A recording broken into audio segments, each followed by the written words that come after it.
éventuelle première de couverture pour le livre Chansons douces. Donc on l'a fait par équipe de 3 ou de 4. Cette première de couverture a été faite par moi-même, Rebecca, Renata et Noémie. Je vais vous présenter tout d'abord la description de l'écriture que nous avons choisie pour écrire le titre, qui est Chansons douces. Nous avons voulu faire un titre à l'image de Louise elle-même, qui en soi est très élégant et très raffiné, mais que si tu le regardes en soi, ça peut te provoquer de la peur. Et donc ici on peut voir Louise, on peut la reconnaître à son grand chignon qui est vraiment très serré. On a essayé d'insister sur le chignon. Elle est retournée, de ce fait on ne peut pas voir son visage et on ne sait pas vraiment ce qu'elle pense. On ne sait pas si elle a de bonnes ou de mauvaises intentions, parce qu'on ne voit pas son visage. Les enfants ont un air innocent. Louise les regarde de loin, ça nous donne un espèce de creux, on ne sait pas ce qui va se passer. C'est sa mère, c'est son nounou, c'est qui? Qu'est-ce qu'elle veut? Qu'est-ce qu'elle fait?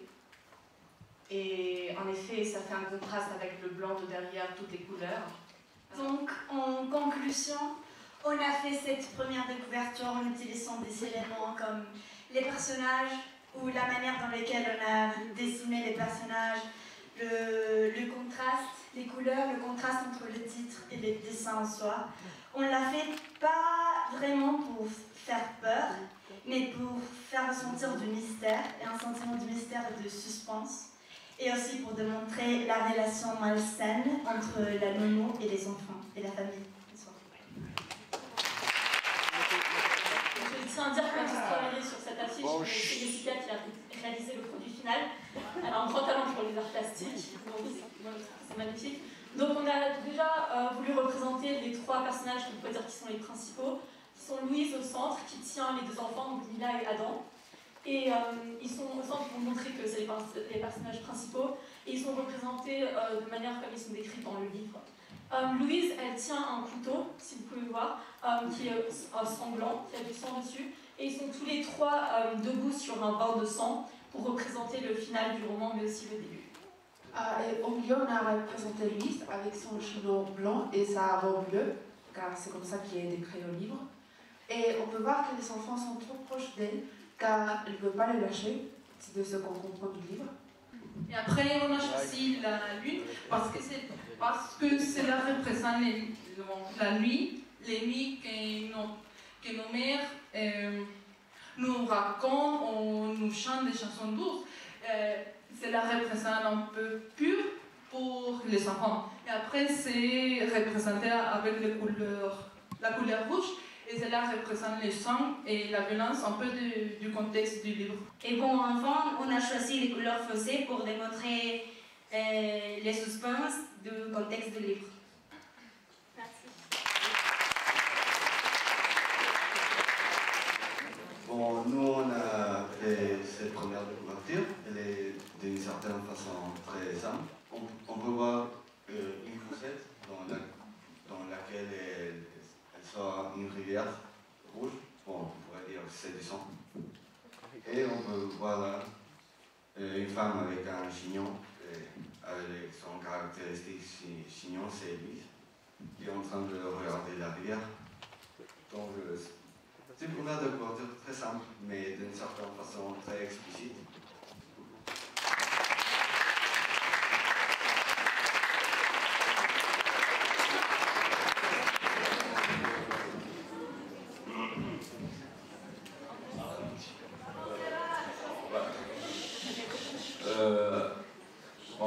Nous avons décidé de représenter l'œuvre avec un contraste, avec l'image en noir et blanc. Aussi, moi j'ai dessiné une fleur, une dahlia noire qui représente dans la littérature de Nord.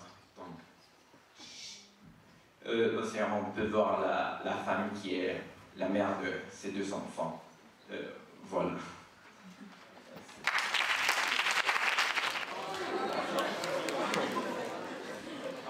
Bonjour, on a fait cette affiche avec le visage aussi bon de Louise sur du film de Chansons douces, mais pas seulement pour ça. Aussi on a pris son visage parce qu'on peut voir un peu son visage indécis, un peu, qui décrit un peu tous les mots qu'on a mis, mort, amour, souffrance et désespération. Aussi, on a mis ces mots-là avec une calligraphie différente pour montrer un peu comme le contraste entre tous ces sentiments. Aussi, on pense que cela peut apporter du suspense car on ne sait pas pour son visage qu'est-ce qu'elle va faire et donc la décision qu'elle va prendre pour les enfants. Le choix du visage du personnage du film, Louise, c'est parce que ça a été un très bon choix pour le film. Son angoissement, on peut le voir dans ses yeux. Et je crois que, bon, moi j'attends que le film sorte parce que je vais trop aimer.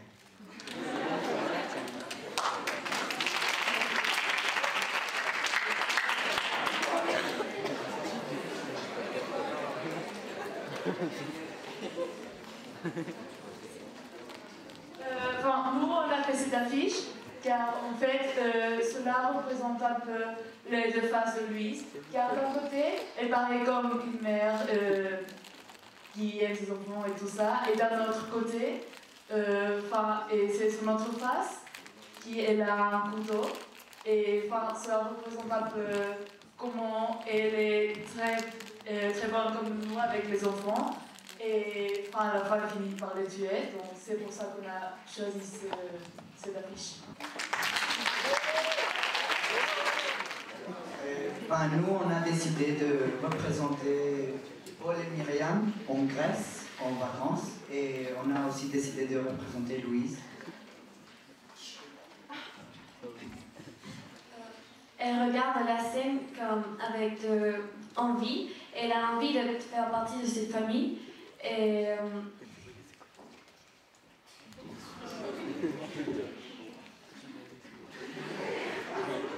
on a choisi un passage du livre. Et on a choisi le passage du livre. Oui, on pense que ce passage représente très bien l'histoire. Et c'est tout.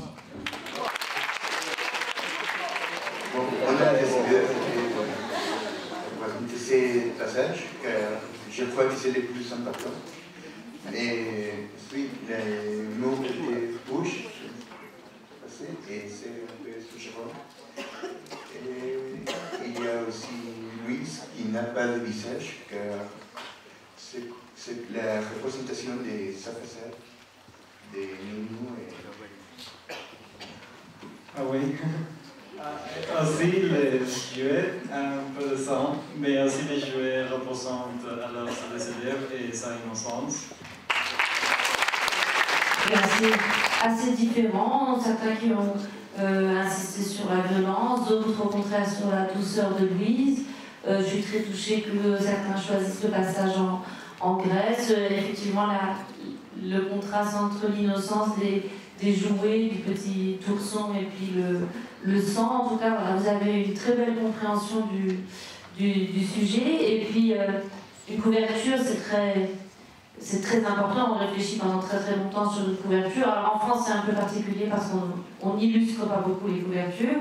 Moi, je suis publiée dans une maison qui s'appelle Gallimard où la couverture est toujours la même, quel que soit le livre. Il y a simplement le titre et le nom. Mais ensuite, pour les éditions de poche, on réfléchit pendant très très longtemps sur l'image qu'on va pouvoir choisir parce qu'elle va être ensuite associée pendant des années à ce livre. Et je sais que moi, quand j'étais petite, il y a des livres que j'ai aimés, dont je me souviens encore, alors que je les ai lus à 7 ou 8 ans, dont je me souviens encore de la couverture. Et pour moi, le livre est lié à ce dessin ou à cette photo. En tout cas, voilà, je vais demander à ce qu'on me les envoie parce que ça me fera très très plaisir de les revoir. Je trouvais que c'était très, très créatif et magnifique. Merci beaucoup. Moi, je me demandais pourquoi vous avez décidé de commencer votre roman de manière aussi brusque et pourquoi avez-vous décidé que le livre soit entièrement un flashback, un ellipse. Pourquoi avez-vous décidé de commencer avec la fin du roman? Et cette histoire, c'est une histoire en fait très banale, une histoire très quotidienne, une histoire d'une famille qui engage une nounou et ensuite la vie quotidienne de cette nounou et cette vie-là est très répétitive. S'occuper des enfants, il n'y a rien de plus répétitif au monde. Vous arrivez dans l'appartement, vous préparez à manger, vous changez des couches, vous mettez à la sieste, vous allez au soir et le lendemain, vous faites la même chose. Donc j'ai écrit les 100 premières pages ou les 150 premières pages et je me suis rendu compte que mon livre était très très très ennuyeux.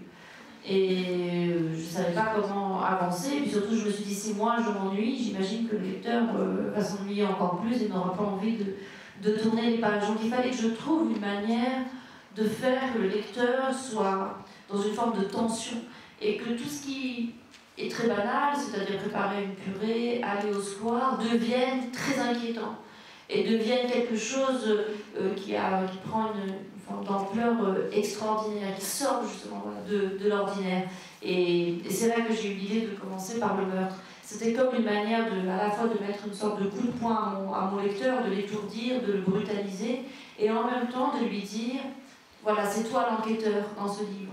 Et tu dois essayer de comprendre comment cet événement est arrivé, comment dans cette famille très banale, très ordinaire, qui ressemble peut-être à la tienne, comment un événement aussi atroce a pu arriver. Donc c'était une façon de construire une forme de complicité avec le lecteur et de le rendre très actif dans sa lecture du livre. Je me demandais si Chanson douce est une œuvre engagée et si au travers de ce livre vous vouliez dénoncer quelque chose en particulier. Je crois que tout livre d'abord est engagé. La littérature forcément est engagée. Alors après, il y a différentes manières d'entendre cette question de l'engagement. Ce n'est pas forcément un engagement politique, mais dans le simple fait de passer des heures assis devant un bureau à essayer d'écrire de la manière la plus honnête possible, de donner une vision du monde la plus sincère, la plus vraie, la plus en accord avec ce qu'on ressent, c'est une forme d'engagement. Parce que la vérité, c'est un engagement. Parce que la liberté dont on fait preuve, c'est une forme d'engagement. Ce qui ne veut pas forcément dire que c'est un engagement politique ou qu'on a un message particulier à délivrer. Mais le fait de dire, je vais prendre ma plume et je vais dire comment je vois le monde, c'est une manière de s'engager. Après, je ne sais pas si je voulais dénoncer des choses, mais en tout cas, je voulais raconter quelque chose. Je voulais raconter la vie de quelqu'un d'invisible, la vie de quelqu'un que personne ne voit, ou que personne ne voit vraiment, la vie de quelqu'un qui n'a pas les mots, qui n'a pas les armes pour se défendre, qui est toujours passif, qui est toujours celui qui doit dire oui, celui qui doit accepter, celui qui doit un peu s'écraser. J'ai trouvé intéressant la figure du domestique. Vous savez, quand on dit un animal domestique, ou le verbe domestiquer, ça veut dire qu'on vous enlève votre sauvagerie, qu'on vous apprend à obéir. Et ça m'intéressait d'explorer cette figure-là, la figure de ceux qui obéissent. Et puis, ce qui était intéressant aussi pour moi, et ce que j'avais envie, non pas de dénoncer, mais là encore de raconter, c'était la question du travail des femmes. Dans ce livre, vous voyez que le travail féminin, qui, et c'est très très bien, et je m'en réjouis, de plus en plus répandu, de plus en plus de femmes travaillent, sont indépendantes, etc. Mais on est la première génération de femmes à avoir tout. Un travail, des enfants, une carrière, une vie amoureuse, une vie individuelle, avoir envie d'être aussi un individu en dehors de tout ça et d'avoir une vie sociale. Simplement, on n'a pas du tout le mode d'emploi. Personne ne nous a jamais dit comment on fait tout ça. Et le travail féminin, ce qui est intéressant, c'est que c'est comme un système de poupées russes. Vous voyez, les poupées russes, il y a toujours une poupée à l'intérieur d'une poupée, puis une autre poupée. Et bien c'est la même chose. Pour qu'une femme travaille, il faut qu'une autre femme travaille, puis qu'une autre femme travaille, puis qu'une autre femme travaille. Et moi, je voulais raconter l'histoire de la dernière petite poupée, la plus petite que personne ne voit parce qu'elle est à l'intérieur de toutes les autres poupées. Et pour pouvoir être libre quand on est une femme, pour pouvoir sortir, travailler, s'épanouir, il faut bien que quelqu'un s'occupe des enfants. Et ces femmes-là qui s'occupent de nos enfants, dans le monde occidental en particulier, qui sont pour la plupart des immigrés, etc., ce sont des femmes invisibles, mais ce sont des femmes sans lesquelles les femmes libres n'existeraient pas. Donc je voulais aussi leur rendre hommage. Question qui concerne peut-être un détail dans le livre. Je me demandais si vous avez une raison spécifique d'avoir choisi la Grèce comme destination de vacances, si ça avait quelque chose à voir avec l'esprit libre de Louise. Pour plusieurs raisons qui sont très différentes les unes des autres.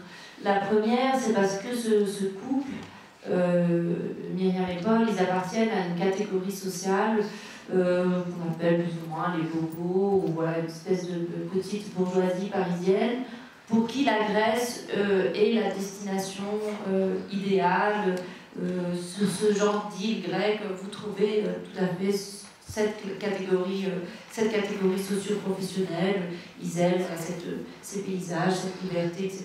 Mais évidemment, c'est lié aussi à toute la mythologie autour de la Grèce. C'est le pays des dieux, c'est le pays idéal, c'est une sorte de paradis sur terre. C'est aussi le voyage d'Ulysse, donc l'idée de fuir, d'une espèce d'évasion hors du monde, de partir comme ça vers des lieux sans savoir quand est-ce qu'on va revenir. Donc à la fois une fuite agréable, mais aussi une forme de perte, parce qu'on essaye de rentrer chez soi et on n'arrive jamais, Ulysse n'arrive jamais à rentrer chez lui. Or, au début du livre, elle le dit, Louise, je n'ai jamais eu d'endroit à moi, je n'ai jamais trouvé un endroit qui m'appartienne. Elle est toujours dans une espèce de fuite, elle est toujours chez les autres, et elle essaie désespérément de rentrer chez elle, sans savoir où c'est. Donc il y avait aussi bien sûr une référence à la mythologie et puis une référence au voyage.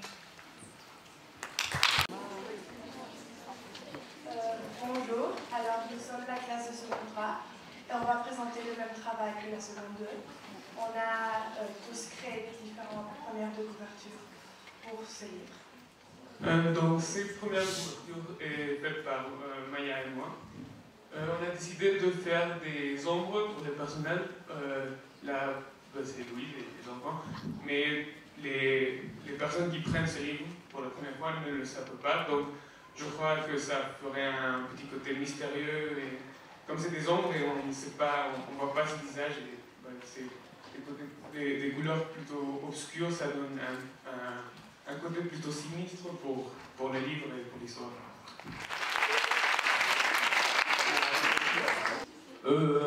Cette première couverture a été faite par Avril, Penelope et Ivana. Oui, ici on peut voir qu'on a utilisé dans une première partie des couleurs plutôt vivantes qui représentent la vie des enfants. Mais au fond, on peut voir c'est Louise on a utilisé une figure très mystérieuse et plutôt agressive pour représenter la violence qu'elle va causer. Sur cette première de couverture, on a essayé de représenter Louise, mais on a représenté Louise avec deux facettes. On peut le voir clairement. Alors d'un côté, on a un côté d'une femme, on pourrait dire normale, gentille, aimable, on ne sait pas.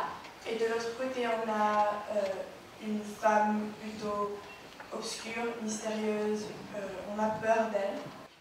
Le livre a fondi la partie plutôt sombre de Louise et on voit avec la lame de sang qu'elle a vraiment des pensées de meurtre et qu'elle veut tuer. Et elle a une haine dans elle qui la pourrit. Pour cette première de couverture, on a choisi de représenter un dessin fait par Mila. Donc on voit ici toute la famille, la mère et les parents. Ici, la maison, Mila et Adam. On ne voulait pas révéler le centre de l'histoire, que c'est le meurtre. Donc on a dessiné et on a décidé de choisir un dessin fait par Mila qui représente la famille mais qui donne plus d'attention à Louise qu'à ses parents.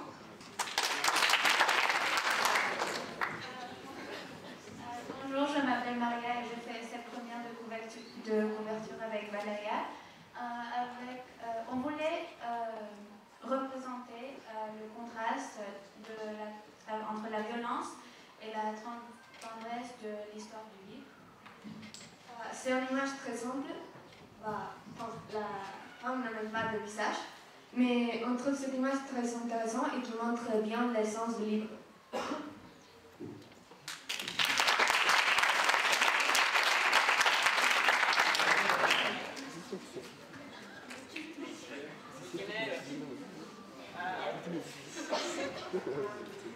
Bonjour, je m'appelle Carla.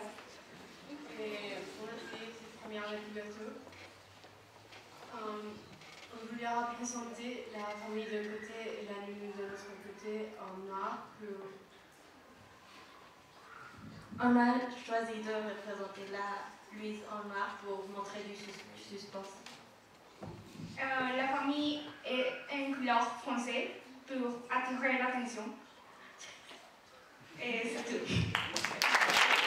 Moi j'ai une question. Bon, on peut voir que ce roman a comme sujet quelque chose d'un peu... c'est pas un thème qu'on voit tous les jours. Et je voudrais savoir quel est le message d'une manière générale, sans le particulier, que vous avez choisi d'écrire ce livre. Merci beaucoup d'abord pour vos dessins, pour vos illustrations qui sont très belles. J'ai été élevée par une nounou, j'ai grandi au Maroc, j'ai été élevée par une nounou qui vivait dans ma maison, qui était comme un membre de la famille, mais en même temps pas vraiment un membre de la famille. Et puis après, quand j'ai eu des enfants, moi-même j'ai engagé une nounou, et je me suis beaucoup interrogée sur la relation qu'une mère peut avoir avec une nounou, la relation que des enfants peuvent avoir avec une nounou. Et je me suis demandé ce que ça pouvait être d'être cette femme, d'être à la place de cette femme. Mais au-delà de ça, je n'ai pas vraiment de message, j'ai juste essayé de comprendre ces êtres humains, ces personnages, et de les faire aimer par mes lecteurs. Une explication particulière pour laquelle vous avez choisi Louise comme un personnage occidental? D'abord parce que dans la première version du livre, c'était une nounou africaine qui n'avait pas de papier, etc. Et en fait, je me suis très vite rendu compte que si je faisais ce choix-là, le roman se déplaçait complètement. C'était beaucoup moins un roman sur la relation entre la nounou et la mère, sur les violences psychologiques, etc., qu'un roman sur l'immigration, sur ces questions-là. Et donc je ne voulais pas que les questions d'identité, que les questions d'immigration prennent le pas sur l'histoire que j'avais envie, moi, de raconter.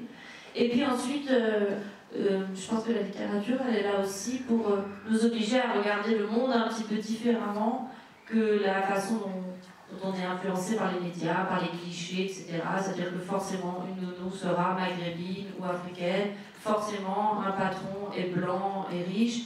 Et je voulais montrer que non, il y a des immigrés qui sont des patrons, et il y a des immigrés qui réussissent très bien dans la vie et qui embauchent des blancs. Et que la vie et la réalité d'un pays comme la France est plus complexe que ce qu'on veut nous faire croire, qu'il ne suffit pas d'être arabe pour être pauvre, et qu'il ne suffit pas d'être blanc pour être riche, et inversement.